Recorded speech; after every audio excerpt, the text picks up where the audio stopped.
Hi there, my name is Irene Fehr and I'm here with another Sex Q&A Thursday live broadcast video.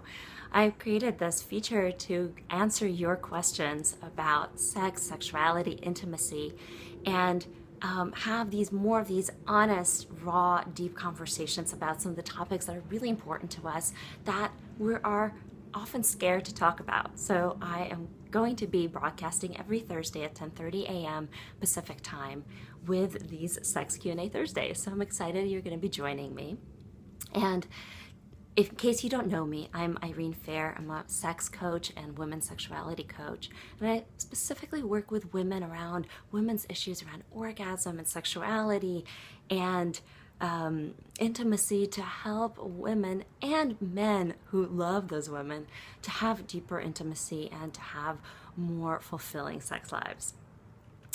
I published a Huffington Post article a week ago on the 5 secrets all women need to know about sex. And within a day, I received something like 50 emails from women ranging ages 17 to I think 68, asking all these questions. And there was a common theme, which is why I wanted to talk about this specific topic today.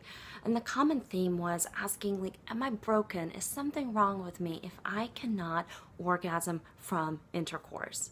This is such an important question, and I wish I had this kind of information and this kind of honest conversations when I was struggling with this issue as well, which then also led to having a sexless marriage and losing my libido in my 20s. So I am going to answer this question to you, and I want you to also post your questions in the thread in case you have any questions about what I'm talking about or follow-up questions. I'm going to try to answer those at the end. So again, today's question is, am I broken or is something wrong with me if I cannot orgasm from intercourse? And first thing I'm going to say is you are not broken. There's nothing wrong with you. There are images or there are stereotypes or there are things, ideas that we have from media, from porn, that create these expectations that we should be able to easily, you'll make out for 5 minutes and there's hot sex for 3 minutes and then you orgasm. And that's definitely not true for most women, because we all have different bodies. We have different physiological makeups. And for some women, that may be true. There are women whose cervixes are positioned a certain way, or their physiology allows them to have a quick vaginal orgasm. But for other people, for other women, it's not so easy. And then we have to look at the other physiological components and psychological components, which I'll touch upon as well, to create more a situation, an atmosphere for your body to want to release all that energy, to have that orgasm and to feel that fulfillment inside. So what are some of those physiological components?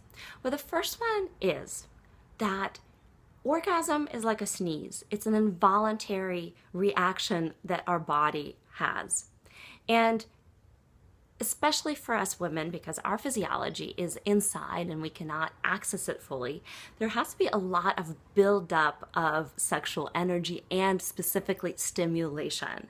So sexual energy is the desire part and feeling sexual, and then the stimulation is the actual touch, receiving the kind of touch that feels good to you, that creates the kind of stimulation that hits the spot, pun intended. And the truth is that we women do not get enough stimulation. We do not get the right kind of stimulation, the right kind of touch that works for our bodies. We don't get the amount that we really need because we underestimate how much touch our bodies actually need, how much stimulation, how much attention, what kind of touch. And so I know that a lot of women, including myself, have felt guilty asking for the kind of touch because we need so much of it.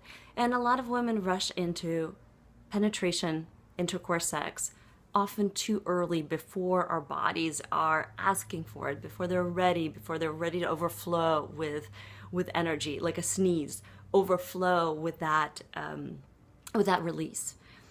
And so it's really important to receive and ask for the kind of touch that will fill you up, that will nourish you, that will give you that energy and that filling up experience in your body. And the more you're turned on, the more you're aroused, both externally on your clitoris and then also on the internal parts of your clitoris, such as the G-spot, the more there can be orgasm during penetration. Now, this kind of experience is hard to have when you are having sex for release, or casual sex, or sex that is all about, let's get it on, it's hot, there's a lot of passion and lust, let's get it on, and then we finish up pretty quickly. The kind of sex that works really well in developing vaginal orgasms for those women who don't experience that easily is connection sex, slow sex, sex that's about exploration, that's about getting to know your body, that's about exploring it, listening to it and its desires, getting to know yourself, getting curious about yourself, and also practicing all these different ways, which is hard to do if there's an expectation of orgasm. Like we got to do this and get it done and expect an orgasm at the end. The kind of sex that's really conducive to creating more orgasm is slower, it's more conscious, and it's more about exploration and curiosity. And that's really important. And I wrote another article in the Huffington Post about connection sex, and I'll link to that in the comments below once the video is done, where I talk about that, how to cultivate more of that kind of connection in your sex, and how to do that with your partner. Now, the second piece I want to touch upon is the psychological aspects of a vaginal orgasm. So let me give you actually an example. So I worked with a client who really wanted to orgasm. She actually had trouble orgasming clitorally as well in her relationship, but she really wanted to. She knew she was a high achiever, and she was really determined to do this. And there was a lot of desire for herself. She was really doing it because she wanted to experience that, but she was having a really hard time breaking through something. And once we started working on all those things underneath, what's going on, why is she what's blocking her? What we discovered was that she had a deep fear and a deep mistrust of her partner's desire for her orgasm. She didn't trust her partner that he wanted it for her, that he was really in it with her. And so there was a lot of blockage inside around fear, around mistrust, around some of the unresolved issues in their relationship, which had her body clamp up and not allow the orgasm, however hard she tried. And that points to the thing that I wanted to talk about, which is there are psychological barriers to orgasm, such as fears. There can be so many different fears that we can experience. There's trust or lack of trust, not trusting yourself, not trusting your partner, and also fear of surrender, fear of really letting go of control, letting go of what people think, letting go of your body as well. And so it's really important to look at and address these psychological blocks, because they are as strong, if not stronger, than the physical ones. The physical ones you can work on and bring into your sex as a practice. That's something that you can practice. But the psychological ones are the ones that you really have to look deep into and unlock. And I offer a lot of tools to my clients to do that, to look at the fears, to break through them, and to be able to be your most vulnerable, your most open with your partner, which of course will create that safety for your body and your mind and your heart to let go fully into this all body experience of orgasm. And all of this contributes to an entirely different level of arousal that we know. It's a much deeper, much fuller, much richer level of arousal that when you can have from foreplay or from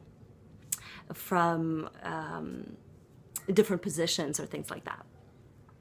So that's what I wanted to share with you to address this question. I know there's so much more that I can share with you, and I have more resources on my website, which is ignitedwoman.com.